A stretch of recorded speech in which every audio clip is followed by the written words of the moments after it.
जी अस्सलाम वालेकुम। ये एक ट्यूटोरियल बनाने जा रहे हैं हम वर्बवुमन क्लीनिंग की ऐप के लिए। इसमें मैंने लॉगिन किया हुआ है ऑलरेडी, THQ सम्ब्रयाल का जो लॉगिन है उसको यूज़ करते हुए।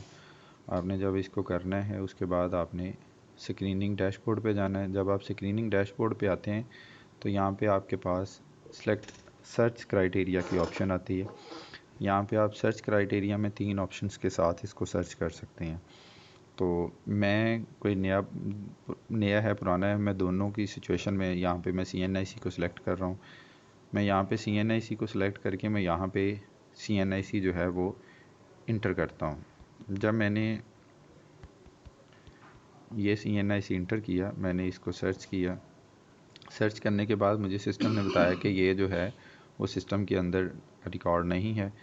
तो अगर नहीं है तो मैंने इसको येस किया। येस करने के बाद मुझे सिस्टम आगे जो है वो ऑप्शंस शो करवा रहे हैं। वही CNIC आगे रिपीट हो गया। मैंने यहाँ पे इसका फ़ोन नंबर ऐड करूँगा। फ़ोन नंबर ऐड करने के बाद यहाँ पे मैं उसका नेम को ही ऐड करूँगा, जो उसका नेम होगा उसका। उसके बाद उसकी एज है, मैं यहाँ पे उसके CNIC से उसकी जो एज है वो चेक कर लेता हूँ। और मैं एज इंटर कर दी। जब मैंने एज इंटर की तो यहाँ पे एज की ऑटो कैलकुलेशन होगी। वेट इंटर किया जाएगा पेशेंट का। अब उससे उसका मैरिटल स्टेटस पूछा जाएगा। अगर मैरिड है तो उसको मैरिड पे क्लिक किया जाएगा। उसके बाद उसका ऑक्यूपेशन पूछा जाएगा। ये वो चीज़ें हैं जो इसको करने के बाद यहाँ पे उसका एड्रेस होगा।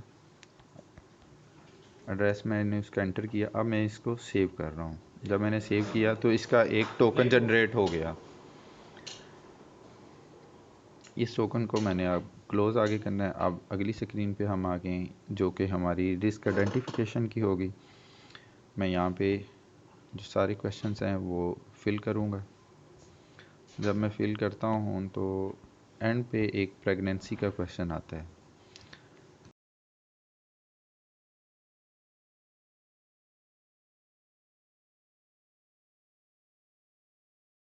तो नॉन प्रेग्नेंट करेंगे तो तब इसमें हमारे पास CA सर्विक्स की जो है वो स्क्रीनिंग होगी।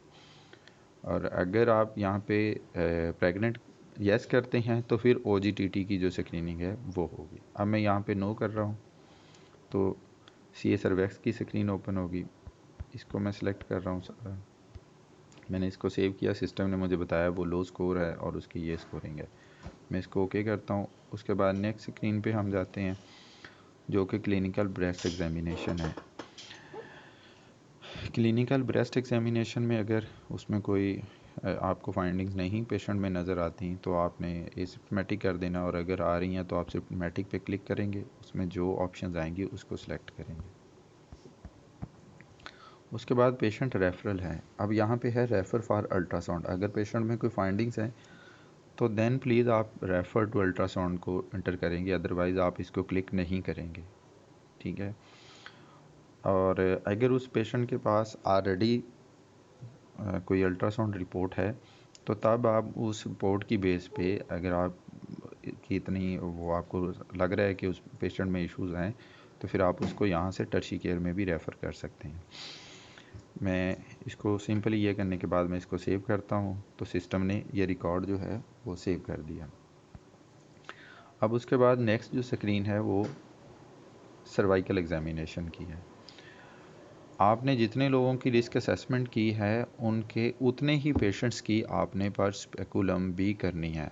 ये आप याद रखें कि जिन पेशेंट्स का क्राइटेरिया फुलफ़िल होगा वो पर स्पेकुलम के लिए सिस्टम में आपको ऑप्शन देगा। अब मैंने यहाँ पे अगर मैं नो ओवियस लीजन को सिलेक्ट कर देता हूँ तो ये मेरे पास ऑप्शंस ऐसे ही रहेंगे। अगर मैं ओवियस लीजन को करूँगा तो मेरे पास VIA की ऑप्शन जो है वो हाइड हो जाएगी। मैं यहाँ से इसको टर्शी केयर के लिए रेफ़र कर सकता हूँ। अब मैं यहाँ पे नो ओवियस लीजन को सिलेक्ट करता हूँ। उससे अगली ऑप्शन मेरे पास आई है ये VIA पॉजिटिव के लिए, VIA टेस्ट के लिए।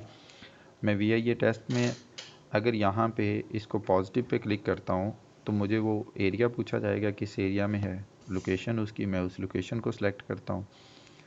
और अगर मैं नो करता हूँ तो देन ये ऑप्शंस नहीं आएंगी, और अगर मैं नो करूँगा तो नीचे जो पेप स्मीयर की ऑप्शन है वो भी नहीं आएगी। मैं इसको परफॉर्म करूँ तो इस तरह ख़त्म हो गया। अब मैं दोबारा पॉजिटिव पे कर रहा हूँ, ये आ गया। अब अगर पेप स्मीयर की मैं बात करूँ तो यहाँ पे पेप स्मीयर को मैं, स्लाइड आपने बनाई है तो आप यहाँ पे उसको यस करेंगे, अगर नहीं बनाई स्लाइड तो उसको आप नो पे क्लिक कर देंगे।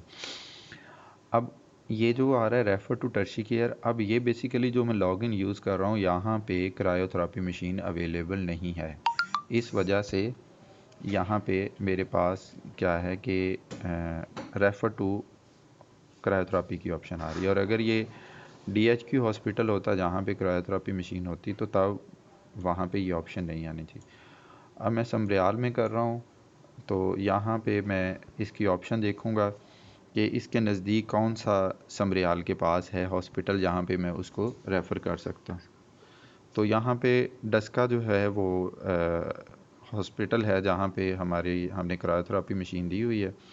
तो आपने यहाँ पे फिर डस्का को सिलेक्ट कर लेना है। अकॉर्डिंगली जो आपको नज़दीक नज़र आ रहा है उसको आपने सेलेक्ट कर देना। मैंने इसको सेलेक्ट किया। अब आप इसको जस्ट सेव पे क्लिक करेंगे तो ये आपका जो रिकॉर्ड है वो सेव हो गया।